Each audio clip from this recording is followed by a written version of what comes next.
Hello everybody, welcome to the fifth and final video looking over some of the things that came about from the live stream. As you know, we have done one on Prime Gaming, we have done one on Deathless Champions, we have done one on the progression title, and we've done one other one which I can't remember. No, we have actually only done four. It's four of four. Well, five if you count the live stream. If you want a video that just goes 20 minutes of the live stream, go watch that. That was on Friday, but this one is just solely about the AQ 2.0 and Alliance raids. So Alliance Experience 2.0 is looks a lot better. This is the AQ landing page that you'll be greeted with, and it is really, really nice. It's really well put together. Of course, you can go and from an officer perspective, how you organize people is going to be there. You know, the leaderboards are kind of a bit more easier to see. Everything just looks cleaner. You've got a link to the glory store straight from there, as opposed to going through the store kind of click button. You know, top rewards you get to see, event calendar for structure and when you're going to be battling. You know, you can literally set your watch to this, and that is fantastic.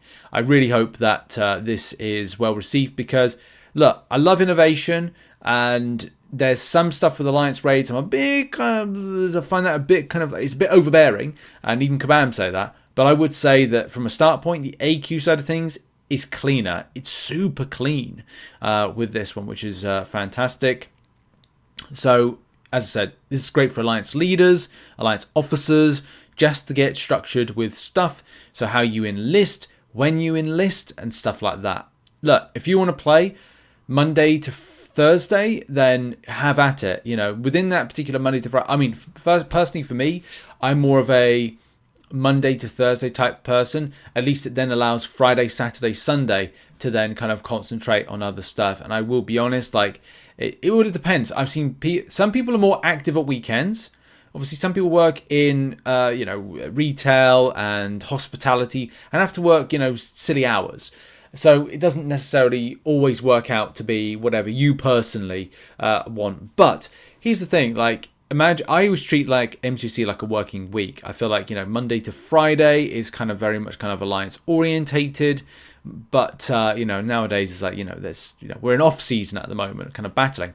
Why do you have to do off season? Well, loyalty. Why do you need to get loyalty? Because 7-star crystal.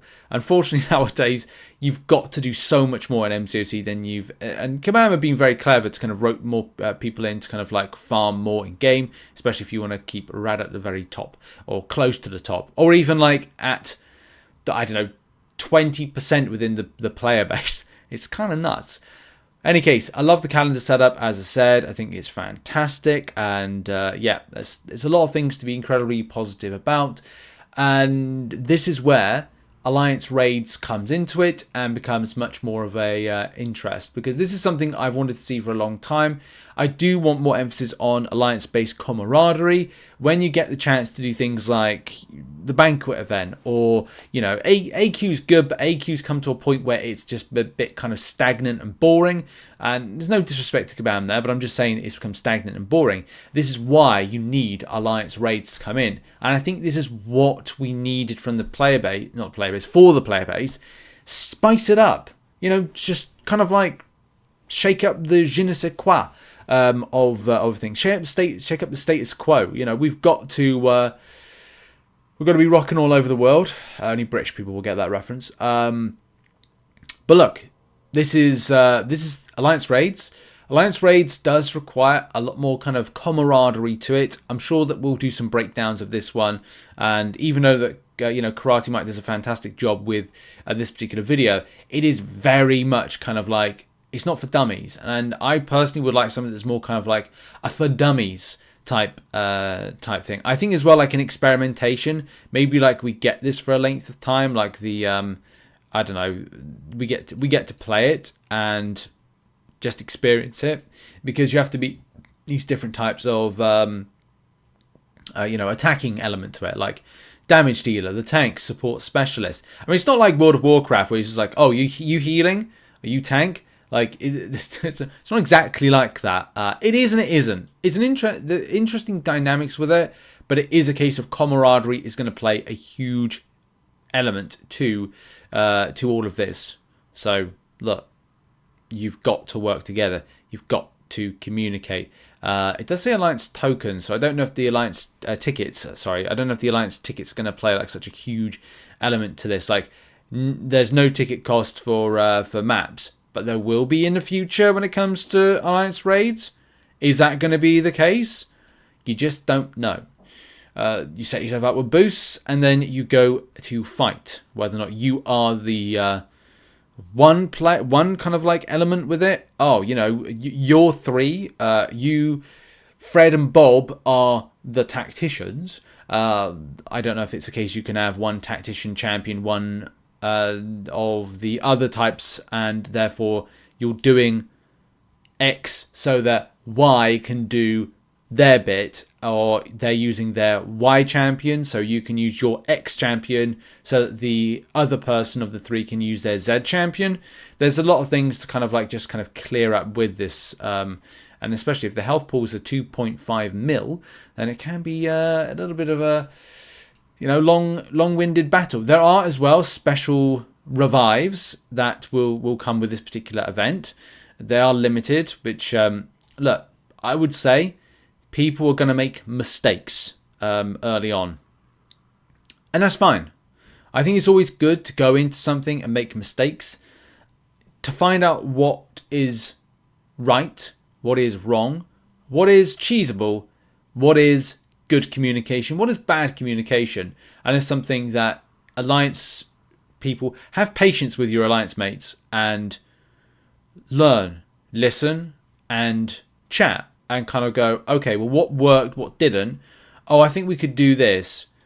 Is it basically like Alliance Wars 2.0? Yes, to a certain degree, yes, it is like that. But it is a little bit different, and it's a one-off. Rewards-wise, I think we need to find out what the rewards are. I don't think they've been announced because this is January 2024. But I'm excited for the future of MCOC. So it looks like Kabam over the last year have been kind of like prepping some new things to kind of just, you know, spice up the game.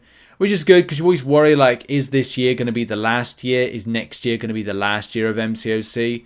Which I don't think in some ways you can never kind of say that. But it's like you always have this concern with it. And, you know, long may the game run. Like, I hope that we run for at least another 10 more years.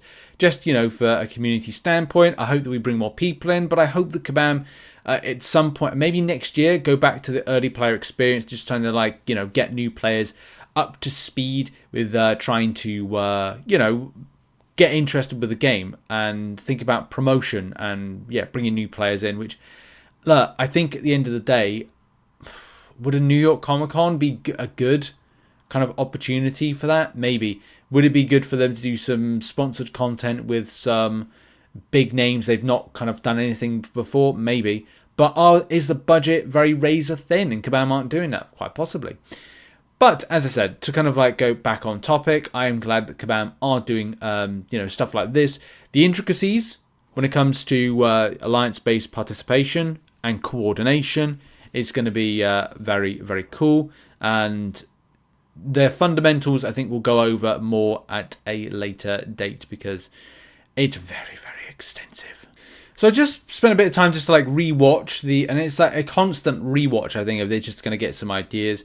Of course, you've got to do your own solo things within the fight to gain fight fervor, not further, fervor. Fervor. I'll do it in American. Fervor. F-E-R-V-O-R. V-O-R? Yeah, F-E-R-V-O-R. Yeah, that's right. Anyway, right. So once you kind of like gain those, you're able to fight, raid fervor. And because you're able to do that, you're able to do more damage and get access to better boosts, and it looks like it's fun. To be honest, in any case, it looks like Alliance Wars mixed with Incursions, to be brutally honest. I'm not saying that Kabam are rehashing, you know, ideas and going, hey, what if we mix something that's sort of Incursions-y with something that's kind of Alliance Wars and in kind of like a different kind of Alliance Questy type setting? Well, we just combine all three. Oh yeah, sounds like a good idea. Looks like there's good damage available when you get these kind of boosts, so like top left-hand corner, like the in the fight kind of objectives that you do benefits what you do damage wise, and as well your alliance mates doing what they need to do as part of the different things they are, like tactician and the others, to kind of get the this damage ramped up, to get the enemy down and stuff like that. So it all looks very fun, interesting, and I'm sure we'll have more reveals and information very, very soon. Thanks very much for watching this video all about Alliance Quest 2.0 and Alliance Raids. Check out some other content located on screen, and we've got a Secret Champions video, another in the series, coming at you later on. Cheers everybody, have a great day. Bye bye.